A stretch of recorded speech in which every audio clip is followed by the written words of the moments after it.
Hi everyone, I'm Cheryl and welcome to the Sewing Room channel, and this is your tip of the week.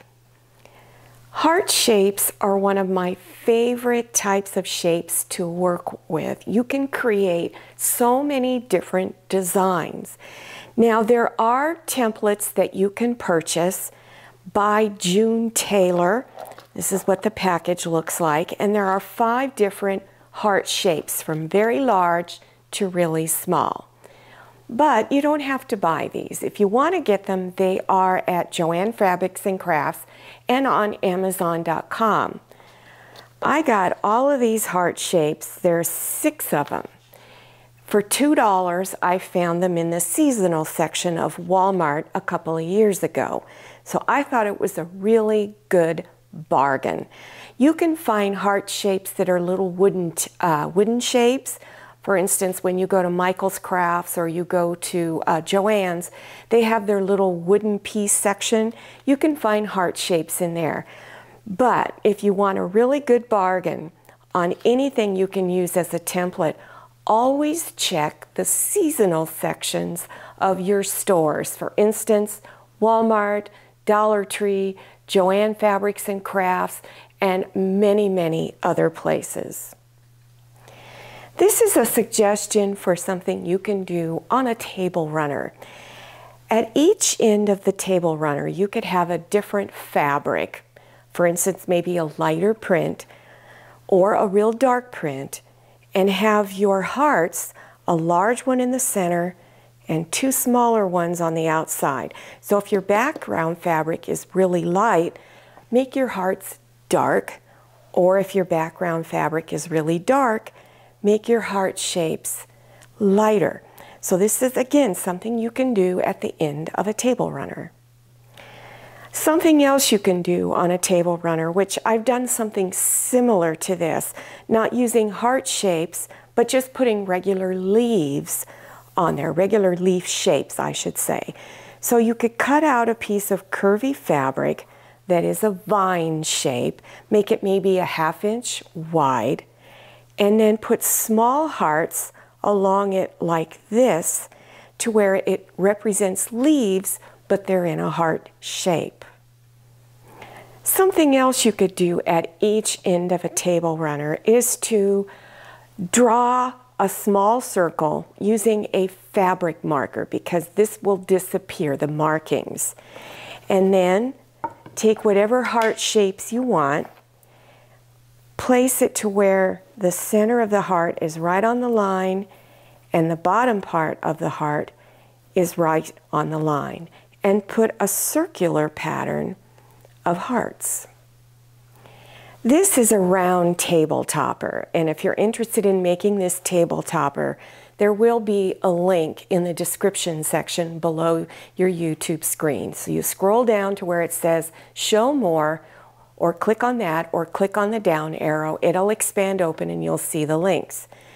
You could take a larger circular pattern, maybe a large dinner plate, or create your own circle in the center of this round table topper.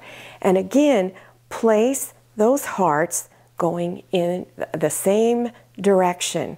Then you could put a pretty vase right in the center. And this would make an absolutely beautiful centerpiece for your table. If you really want to get fancy, you could applique on one heart in a different color than the heart in the center. And you go through the same process of applying the fabric onto each other. So then you would select a decorative stitch around your heart. Now, in previous tips of the week, I have gone over how to do this particular type of application of putting fusible interfacing on the back and applying it to your background fabric. And I use fusible interfacing by Pellon. You can get it at Walmart, Joann Fabrics and Crafts, and of course go on the internet to Amazon.com.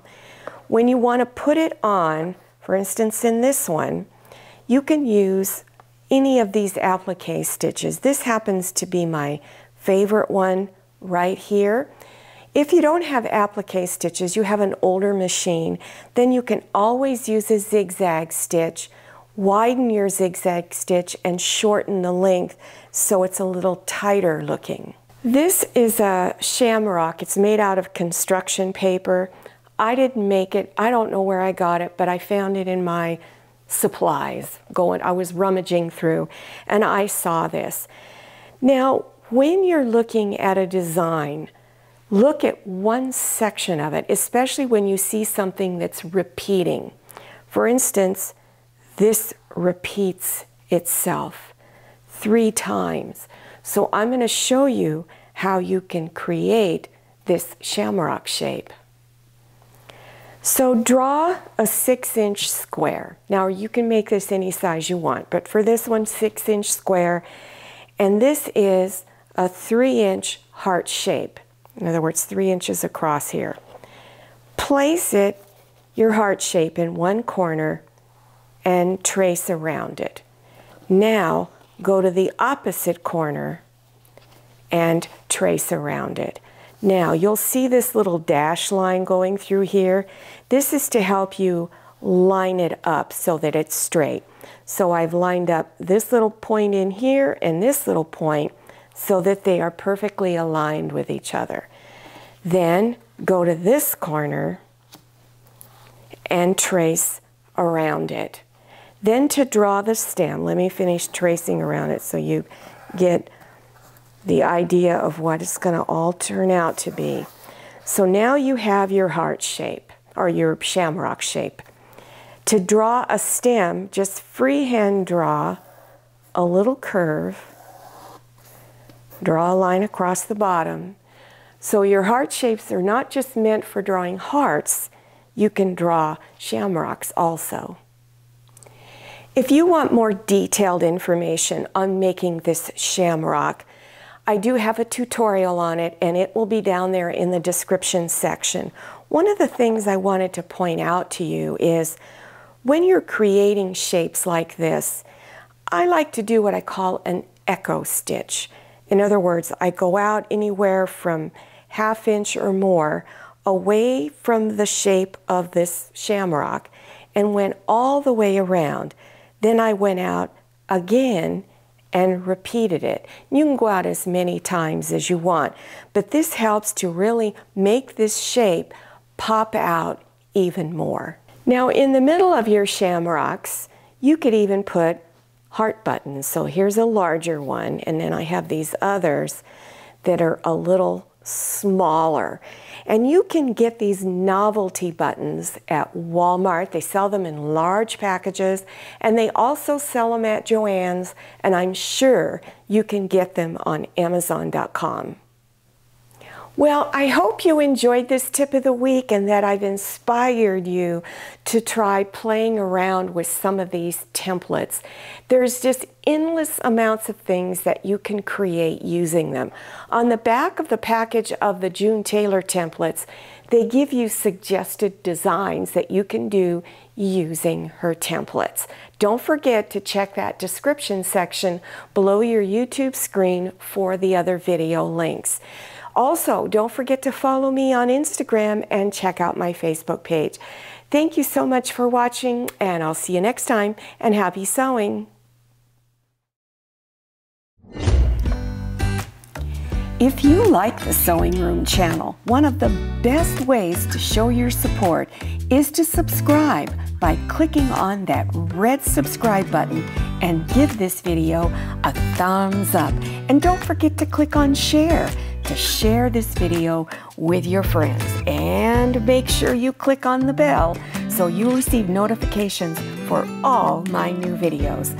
I'm Cheryl, this is Manny, and this is Scotty. See you next time.